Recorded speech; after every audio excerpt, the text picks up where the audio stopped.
And some guy sends me a letter, the mayor of Milwaukee, and says, we don't do any election fraud, we don't do any election fraud, we don't do any election fraud.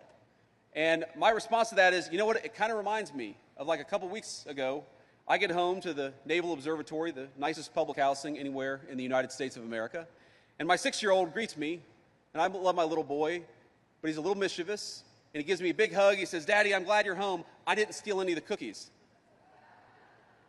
I said, huh, that's interesting that you volunteered that when I wasn't even talking about that. Well, of course, he stole the cookies.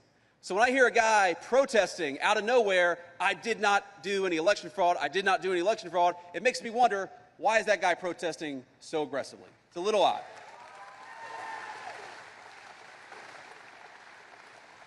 The second thing I'll say is, look, there's, of course, this big debate about how much election fraud happens in the United States of America. You guys know my views. We're not going to settle this here. First of all, any election fraud is too much election fraud in the world's greatest and oldest constitutional republic.